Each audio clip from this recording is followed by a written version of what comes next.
Ya, kita akan bahas hal ini langsung saja bersama dengan dua orang narasumber yang sudah bergabung bersama kami. Kita akan sapa terlebih dahulu. Ada Mbak Mei Chali, korban filler payudara, dan juga Dr. Listia Paramita, dokter kecantikan. Selamat pagi semuanya. Selamat pagi.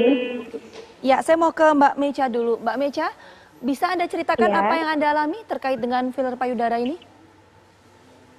Yang keluhan yang pertama itu aku alami itu demam, sakit, nyeri, tidak begitu lama. Kami melakukan pergi ke rumah sakit, mencoba cek USG dan lain sebagainya. Dan semua dokter menyarankan untuk kita segera operasi membuang cairan. Namun dokter bilang itu pun tidak akan sepenuhnya bersih. Itu bisa bersih kalau semua payudara kita itu diangkat, termasuk bisa cacat. Mbak Mecha memutuskan melakukan filler payudara ini bulan November ya, kalau tidak salah ya? Bulan November, iya. Iya. Nah, waktu datang ke klinik tersebut begitu, yang didapat tuh apa aja sih? Tidak, dia jasa home service. Oh, jasanya home jasa service? home Dia bisa jasa home service. Waktu itu dia yang datang ke rumah aku. Oke. Lantas? Dan dia membawa sebagai peralatan medis, ada suntikan dan berikut cairan silikonnya juga. Nah, waktu Mbak Mecha ketemu sama si operatornya gitu ya, kita sebut, sempat nanya-nanya nggak Mbak Mecha, ini filler aman nggak, apa cairannya? Sudah berapa kali. Makanya ini sebelum itu, jadi kejadiannya itu memang awalnya aku yang ingin melakukan tindakan filler. Oke. Tapi nggak gitu lama, malah yang teman aku duluan berinisial L sama R yang melakukan duluan. Nggak begitu lama, aku orang ketiga yang melakukan, dan yang melakukan orang keempat teman aku sendiri juga. Jadi totalnya dari kasus ini kita ada 4 orang, dan kasus satu lagi teman saya itu beda klinik. Oke. Nah, teman-teman Mbak Mecha ini mengalami hal serupa seperti Mbak Mecha nggak? Sama semuanya, sampai ada yang bernanah, sampai ada yang kulitnya rusak, sampai ada yang mau pecah. Tapi aku bersyukur banget cuma aku aja yang nggak terlalu parah seperti mereka. Tapi semuanya juga sama berdampak resiko besar juga. Jadi bisa dikatakan Mbak Mecha ini memilih jasa tersebut atas dasar apa awalnya? Gimana ya, penasaran, dan dipikir aku lihat dari Instagram itu reviewnya bagus-bagus dan followersnya udah banyak, dan hasil-hasilnya juga kebetulan sebagian ada orang-orang yang aku kenal, jadi aku percaya aja. Oke. Nah kan sebagian ada yang Mbak Mecha yang kenal gitu ya. Biasanya kan kalau kita menggunakan jasa tertentu kan minta reviewnya dulu gitu kan sama temen yang udah tahu. Betul. Saya lihat-lihat dulu reviewnya bagus apa enggak. Reviewnya gimana waktu itu dari temennya Mbak Mecha itu? Enggak, aku cuma kenal selewat doang dari teman Instagram. Aku lihat, oh ini pertemanannya sama, dia melakukan tindakan filler di situ. Dan aku lihat hasilnya bagus, ya kan. Tapi aku nggak tahu dia ngerasain apa yang aku rasain sekarang apa enggak. Soalnya aku cuma kenal selewat doang. Oke. Nah, balik lagi nih Mbak, ketika si tenaga dari klinik itu datang kan ke rumah Mbak Mechan kan, itunya kan dilakukan di rumah ya, karena home service itu.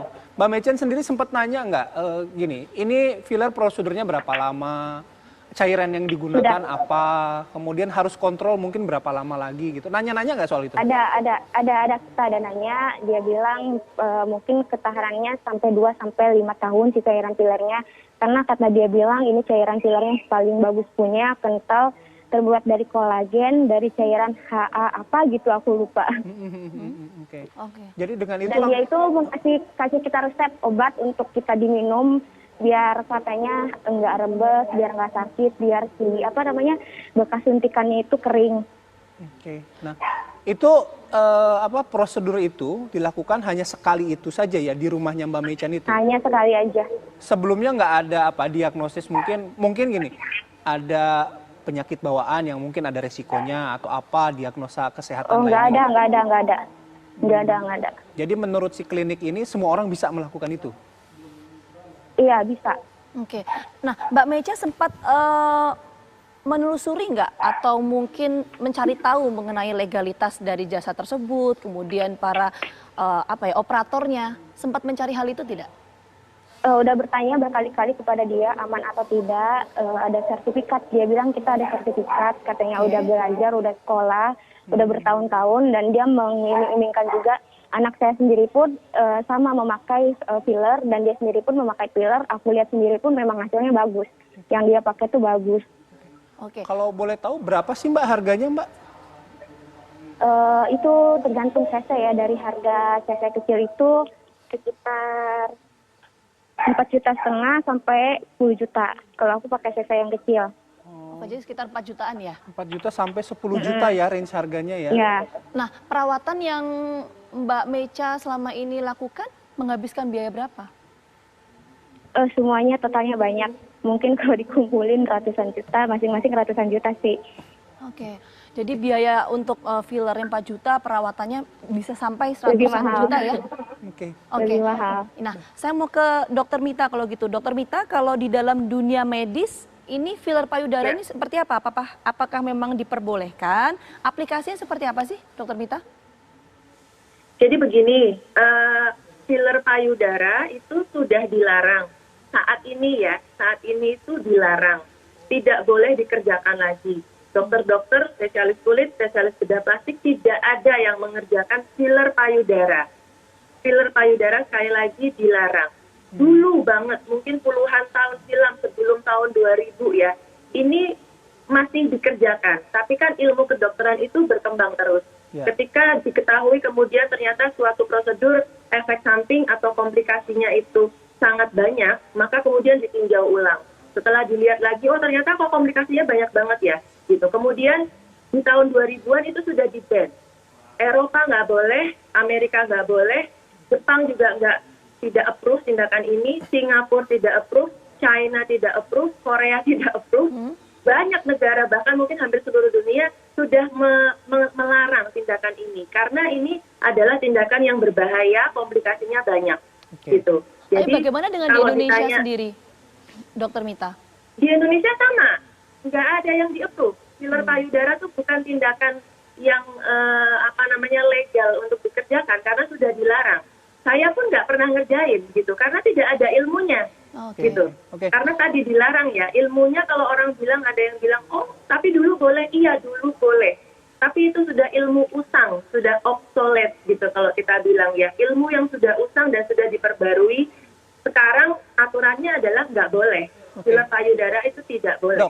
Dok, tadi kan mendengar ya sama-sama dari Mbak Mecha gitu, katanya si tenaga operatornya gitu ini ada cairan kolagen gitu yang dimasukkan. Apa yang dimaksud mungkin dokter juga mengetahui ya praktik-praktik seperti ini. Apa yang dimasukkan sebenarnya itu? Nah ini satu yang perlu digarisbawahi tadi, pelaku atau operator yang menyuntikkan itu pasti bukan dokter tadi yang melakukan ke Mbak Mecha. Itu pasti bukan dokter. Gitu. Kemudian kalau tadi disebutkan Mbak Mecha pernah nanya, ke gimana? Indikasinya apa, Dokter Mita? Begitu yakin kalau itu bukan dokter gitu, Dok? Karena kalau dokter beneran atau dokter yang punya ilmu tidak akan mengerjakan itu. Nanti boleh di-cross-check ke Mbak Mecha, bener dokter atau bukan. Kayaknya sih bukan.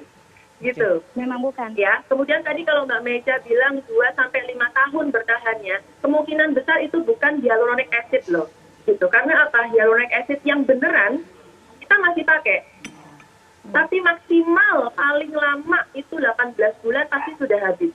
Jadi kalau tadi dikatakan 2-5 tahun bertahannya, kemungkinan ini adalah filler-filler semi permanen yang mungkin isi dalamnya adalah silikon cair mungkin atau PAAG, dan itu sudah dilarang untuk digunakan untuk tindakan filler payudara tadi.